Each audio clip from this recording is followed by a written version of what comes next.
नमस्कार, आप देख रहे हैं दैनिक साथी हरियाणा। साथियों, हरियाणा विधानसभा में शीतकालीन सत्र के दूसरे दिन शुक्रवार को रेवाड़ी विधायक लक्ष्मण सिंह यादव ने रेवाड़ी में पेयजल की कमी का मुद्दा जोर शोर से उठाया और बताया कि किस तरह से शहरवासियों को पेयजल किल्लत का सामना करना पड़ रहा है। इस दौरान रेवाड़ी के गांव भगवानपुर का मुद्दा भी विधानसभा में गूंजा। अब आपको दिखाते हैं विधायक के सवाल के जवाब में मंत्री रणबीर गंगवा ने क्या जवाब दिया और विधायक लक्ष्मण सिंह यादव ने क्या कहा।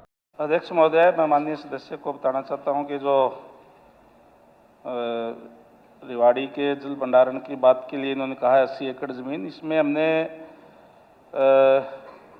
ई भूमि के माध्यम से लिसाना गांव में 45.375 एकड़ भूमि लेने के लिए केस निदेशक लैंड रिकॉर्ड्स के पास भेजा हुआ है।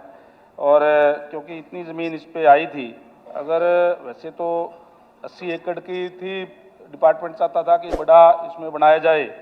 अगर वहाँ कोई और भूमि हो या किसान जो अगर देना चाहते हैं तो माननीय सदस्य से भी कहूँगा कि इसमें डिपार्टमेंट के सहयोग करने का काम करेंगे तो इसमें भी करेंगे, नहीं तो इतनी भूमि जैसे ही हमारे पास आ जाती है इसके अंदर हम बनाने का काम करेंगे। और हम और दूसरी जगह भी भूमि वो देख रहे हैं कि दूसरे गाँव की या पास लगती कोई भूमि मिल जाएगी। हमने पास में भगवानपुर गांव है, उसके अंदर भी कोई देखी है, कोई लगभग 9 एकड़ ज़मीन है, और तो डिपार्टमेंट उसको और इसमें बनाने का काम करेगा जल भंडारण के लिए।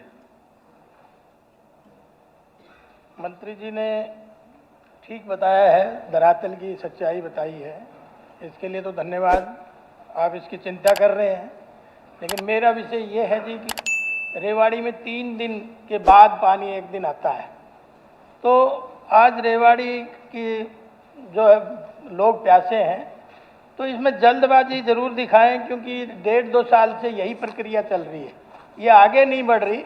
2 एग्रीगेटर लगाए थे, एक ने 45 एकड़ अपनी दे दी है और दूसरी जगह देखने की ज़रूरत नहीं, उसी गांव में उतनी ही ज़मीन और है, ताकि उसी पे दूसरा एग्रीगेटर काम कर रहा था, वो नहीं कर रहा।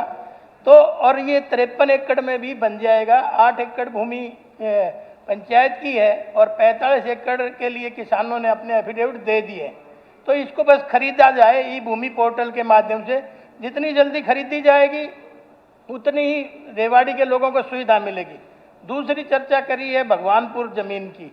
भगवानपुर ज़मीन के तो टेंडर हो चुके हैं, उसमें तो कंप्लीट होने वाला है, कभी भी काम शुरू होगा, लेकिन वो शहर के लिए नहीं है, वो देहात के लिए है, इसलिए दोनों अलग अलग हैं। तो मैं मंत्री जी से निवेदन करूंगा, सरकार से भी निवेदन करूंगा, अगर ई भूमि पोर्टल पे लोगों ने एफिडेविट दे रखे उसको जल्दी परचेज करके और ये सुविधा मुहैया जल्दी कराएं। जी मंत्री जी, बिल्कुल हम इसको जल्दी से जल्दी जो इसकी प्रक्रिया पूरी करके और इसको हम करवाने का काम करेंगे।